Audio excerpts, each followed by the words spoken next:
depending on how big it is, everybody asks you the same question. So it's always redundant. It's no matter always redundant. what. Yeah, of course. Yeah, it's just how it works. You're here so you don't get fined? Well, no, it's just some people are better at that than others. For me, I've never been very good with the media because I hate the redundancy. I don't like talking in general. So when you have to talk about the same thing over and over, I lose my fire quickly. Yeah, which is to me very interesting because you are a very, I don't know, I'm not good with words. You have such a huge personality, and yeah, but I get bored easy.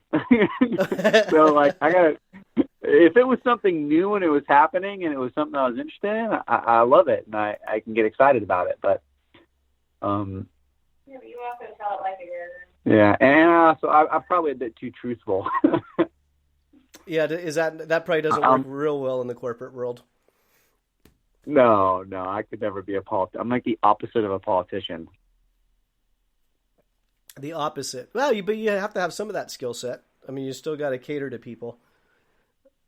Yeah, I don't know about that. You've done pretty well with your style. It. I mean, I did tell my team manager in F1 to go F himself.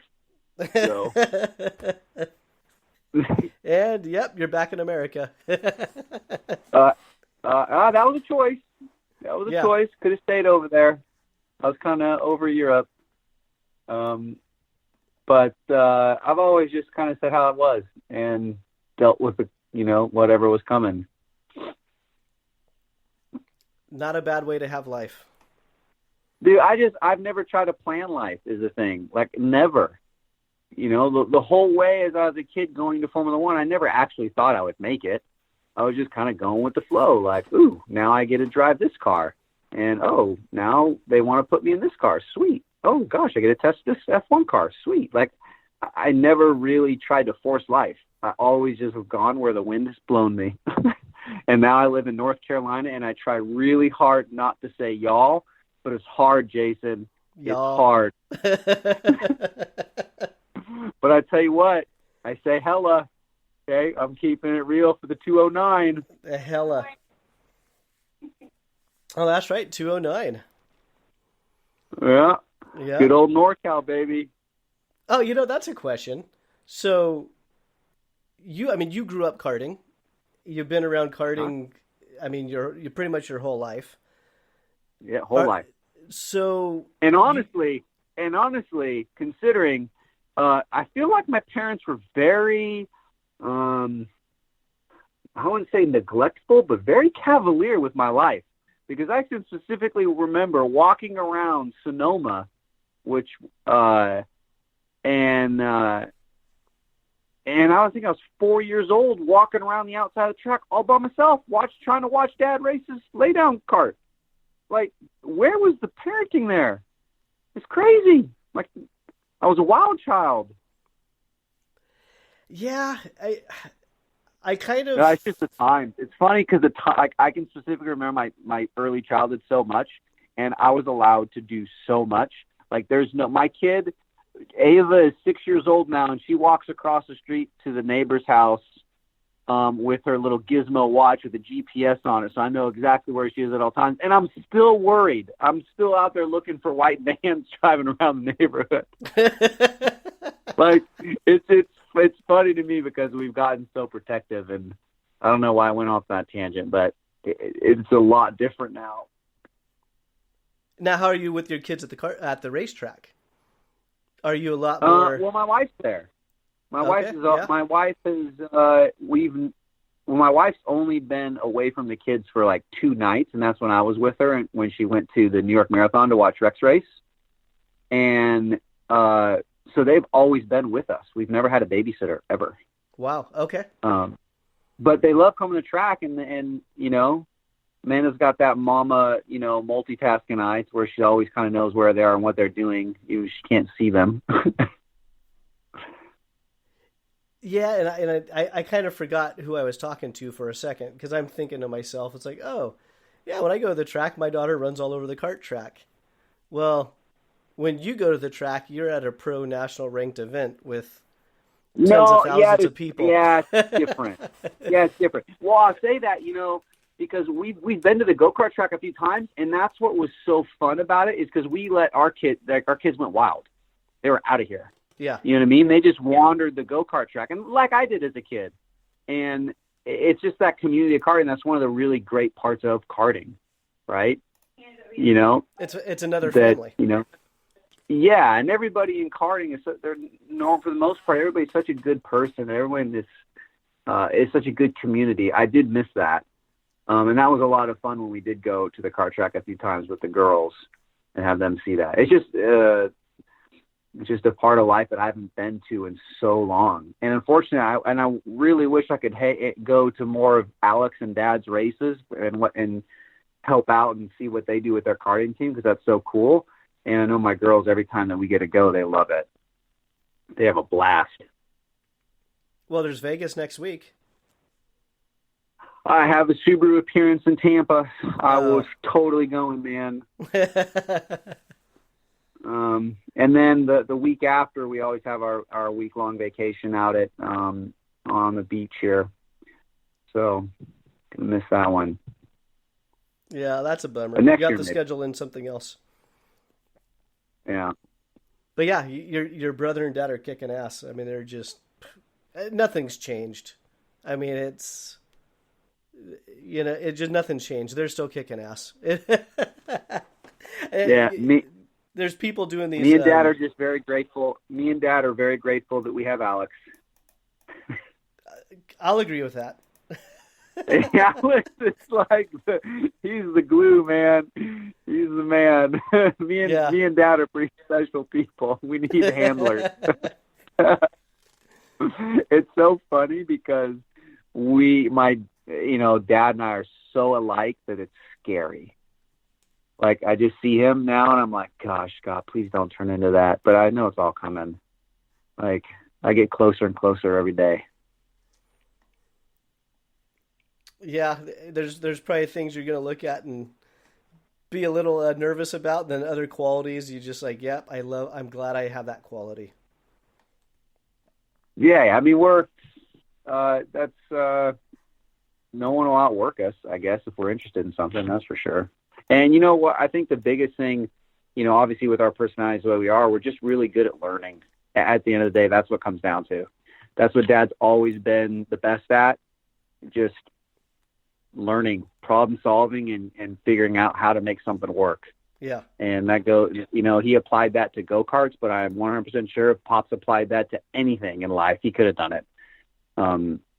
Just what he was good at. So fortunately, I got a lot of those genes. Very cool. Yeah, I mean, you're right. When he puts his mind to something, it's like nothing else exists. That's what we're working on. That's what we're going to perfect. You know what a lot of kids don't realize too, and families, like, that support system you have as a kid growing up in karting.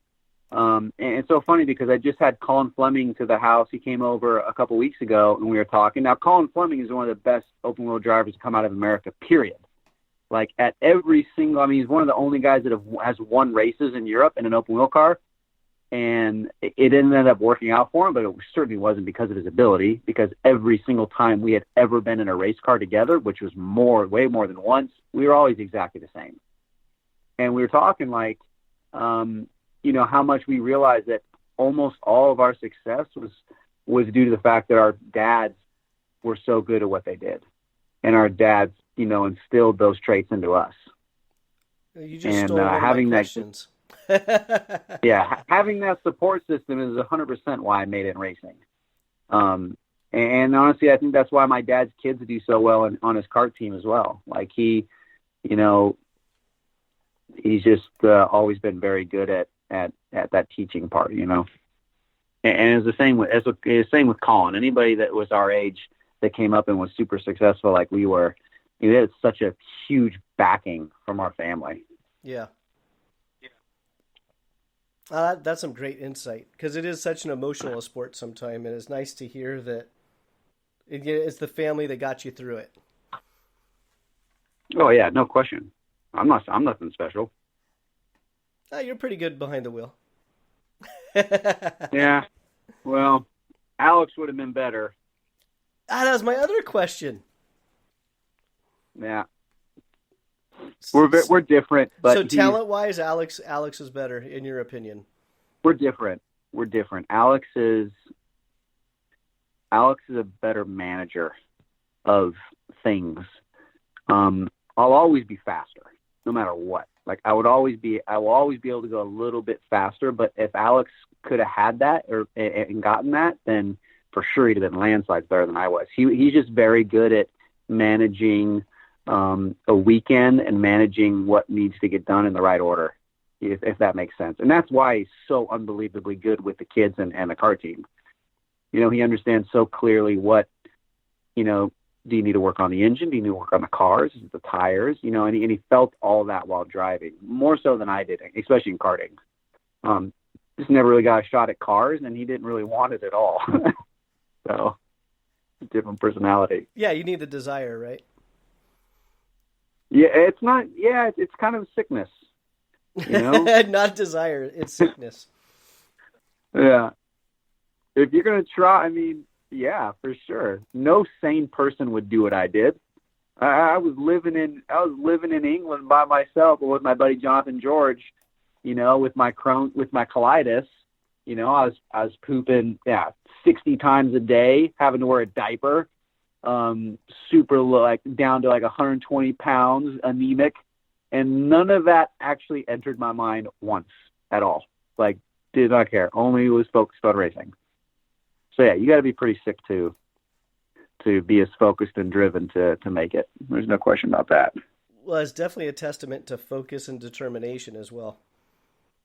Yeah, I had no shortage there. So in the karting world, who was your most, I'm not going to use the word feared, who was your biggest rival in karts? AJ Allmendinger, for sure. Now, he was older, so it was kind of weird how it all worked out. But at the end of the day, when we were at the top level of karting, it was AJ. You know, he was the most talented, and he was always who I was battling with. When we were kids racing in the juniors, he had a better package for, you know, he had and typically had better engines and would typically win. And then once we got to the shifter karts, I had better engines than I would win. But I can tell you a couple things about AJ. One, we were really, really mortal enemies for a long time. And when I came back to America, it still was pretty bad. But after a while, I can say that we're actually really good friends now. We golf together, which is hilarious. And we've been in the same car or go-kart on numerous occasions and just gone the exact damn speed. It's incredible, actually. So it's really funny. He's worked really hard at his career. He's worked harder than I have, for sure. And we have a lot of respect for each other. And he was definitely the guy in karting that for a long time that was always the rival. That's for sure. So when you saw him on the grid, you'd look at him, it's like, okay, it's going to be a tough day. Yeah, of course, definitely. So AJ Allmendinger, all right, that's another Norcal Karter. That is, Norcal Karting represented. That's right, for sure. Then now moving into cars. Go ahead. Okay. I always felt as a NorCal Karter, we were kind of underdogs as well because SoCal had like a lot of real fast guys. You know, Colin Fleming obviously being one of them. But AJ did pretty good. There's a couple guys from our area that did pretty good. Yeah, it's the density was definitely there. Littered with talent. Now to go into cars, same question. Who was your biggest rival in cars, and not every single platform, but just in general, if there was one name? None. None? No, not really that I can think of. Oh, yeah, I would say Colin. Colin okay. was. because me and Colin raced for more than 1 year overseas with Red Bull,